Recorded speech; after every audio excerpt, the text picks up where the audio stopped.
भारत में competitive exams का मतलब सिर्फ एक इम्तिहान पास करना नहीं होता। यहाँ तो लाखों लोगों का भविष्य दांव पे लगा होता है, प्रेशर बहुत ज्यादा होता है। और आज हम सोर्स मटेरियल के आधार पर इसी सिस्टम की एक ऐसी कमी को देखने जा रहे हैं जिसके असर बहुत ही गंभीर हैं। सोचिए, क्या सच में 10 सवाल 40,000 लोगों की किस्मत लिख सकते हैं? सुनने में अजीब लगता है ना, पर यही आज की हमारी इस पूरी पड़ताल का फोकस है। चलिए देखते हैं कि ये नंबर आया कहाँ से और इसका आखिर मतलब क्या निकलता है। तो ये रहा जवाब। देखिए, सोर्स मटेरियल का एनालिसिस साफ साफ कहता है कि हाँ, बिल्कुल हो सकता है। सिर्फ मुट्ठी भर विवादित प्रश्न हजारों कैंडिडेट्स के रैंक को इधर से उधर कर सकते हैं। मतलब उनके करियर का पूरा रास्ता ही बदल सकता है। ये कोई छोटी मोटी गलती नहीं है, ये किसी की सालों की मेहनत पर पानी फेरने जैसा है। तो आगे बढ़ते हैं और सबसे पहले इस गेम ऑफ रैंक्स को ही समझते हैं कि एक सवाल आखिर एक इंसान की जिंदगी पर कितना भारी पड़ सकता है। अब इस टेबल को जरा ध्यान से देखिए, ये इस प्रॉब्लम की असली तस्वीर सामने रखती है। एसएससी प्री एग्जाम की बात करें, यहाँ 10 विवादित सवालों का मतलब है 25 मार्क्स का फर्क, और 25 मार्क्स का फर्क रैंक में लगभग 25,000 का ऊपर नीचे कर सकता है। और मेंस एग्जाम में वहां तो हालात और भी सीरियस हो जाते हैं। वहां 10 गलत सवाल मतलब सीधे सीधे 40 मार्क्स, और इसका असर रैंक में 40,000 तक का डिफरेंस आ सकता है। सोच कर देखिए। तो जैसा कि सोर्स मटेरियल कहता है, ये कोई मामूली मुद्दा बिल्कुल नहीं है। ये छोटी मोटी गलतियां नहीं हैं, ये रियल रैंक डिसाइडिंग है। मतलब ये एक ऐसी प्रॉब्लम है जो सिस्टम का हिस्सा बन गई लगती है और सीधे मेरिट को, योग्यता को चैलेंज करती है। चलिए अब डेटा की बात करते हैं। देखते हैं कि ये गलतियां कितनी आम हैं।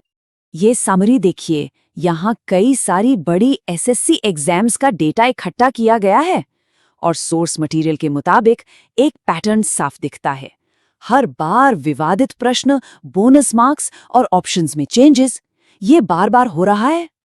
आइए एसएससी सीजीएल टियर 1 के डेटा को थोड़ा और गहराई से देखते हैं। ये रहा पार्ट 1।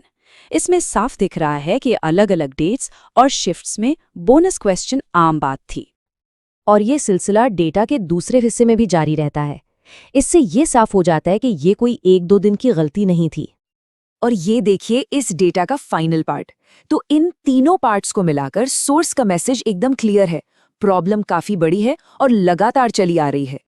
और ऐसा लगता है कि ये मामला सिर्फ एसएससी एग्जाम्स तक ही सीमित नहीं है। सोर्स मटेरियल में रेलवे एग्जाम से जुड़े कुछ दावों का भी जिक्र है। हालांकि यहाँ एक बात साफ करना जरूरी है। जैसा कि सोर्स खुद कहता है, ये दावे कैंडिडेट्स की रिपोर्ट्स पर बेस्ड हैं। इनकी अलग से कोई जांच नहीं हुई है। तो सवाल ये उठता है, आखिर ये सब हो क्यों रहा है? क्यों है इतनी गलतियां? अब हम सोर्स मटेरियल के उन दावों को देखेंगे जो इसके पीछे की वजह बताते हैं। सोर्स एक बहुत ही चौंकाने वाली बात सामने रखता है। दिल्ली हाईकोर्ट की एक कथित टिप्पणी का जिक्र किया गया है जिसके मुताबिक एसएससी के सब्जेक्ट मैटर एक्सपर्ट्स यानी एसएमईज को अनपढ़ तक कहा गया क्योंकि वो आधिकारिक स्रोतों को नजरअंदाज कर रहे थे। ये तो सीधा सीधा एग्जाम सेटर्स और स्थापित ज्ञान के बीच एक बड़े टकराव की तरफ इशारा है। मतलब लड़ाई इन दो चीजों के बीच है। एक तरफ है एनसीईआरटी की किताबें, सरकारी सोर्सेज, स्टैंडर्ड टेक्स्ट बुक्स, और दूसरी तरफ है एसएमईज की अपनी रिपोर्ट्स। और सोर्स का आरोप है कि ये एसएमईज इन सभी आधिकारिक सोर्सेज को दरकिनार कर रहे हैं। और ये स्लाइड सोर्स के सबसे बड़े आरोप को दिखाती है कि अब सिलेक्शन का असली क्राइटेरिया मेहनत नहीं, बल्कि ये बोनस मार्क्स और ऑप्शन चेंजेस बन गए हैं। मतलब रियल सिलेक्शन इन चीजों से हो रहा है, ना कि योग्यता से। तो एक और बड़ा सवाल, अगर प्रॉब्लम इतनी बड़ी है तो इस पर इतनी चुप्पी क्यों है? कौन इस पर बात नहीं कर रहा और क्यों? सोर्स इस खामोशी के पीछे की वजह भी बताता है। और सोर्स इशारा करता है एडटेक इंडस्ट्री की तरफ। सवाल ये है कि जो बड़े बड़े एजुकेशनल प्लेटफॉर्म्स हैं, जो इन्फ्लुएंसर्स हैं, जो कोर्सेज और मॉक टेस्ट बेच रहे हैं, वो इस असली रैंक डिसाइडिंग फैक्टर पर खामोश क्यों हैं? क्योंकि देखिए, सोर्स के मुताबिक इन बोनस मार्क्स का असर सिर्फ सिलेक्शन तक नहीं है। इससे रैंक गिरती है, पोस्टिंग की जगह बदल जाती है, सैलरी ग्रेड में फर्क आ जाता है। मतलब कैंडिडेट की कई परेशानियों की जड़ यही है। यहाँ सोर्स एक संभावित हितों के टकराव की बात करता है। ऐसा कहा गया है कि अगर इस प्रॉब्लम को मान लिया जाए तो इससे उनके बिजनेस मॉडल पर बुरा असर पड़ सकता है। मतलब अगर कैंडिडेट्स को पता चल गया तो शायद कोर्स और मॉक टेस्ट उतने ना बिकें। इसलिए सिस्टम जैसा चल रहा है वैसा चलने देना ही शायद बिजनेस के लिए बेहतर है। तो आखिर में ये मामला सिर्फ एग्जाम पास करने या फेल होने का नहीं रह जाता। सोर्स मटेरियल ये दिखाता है कि कैसे इन मुद्दों की वजह से सैलरी और पोस्टिंग में जमीन आसमान का फर्क आ जाता है।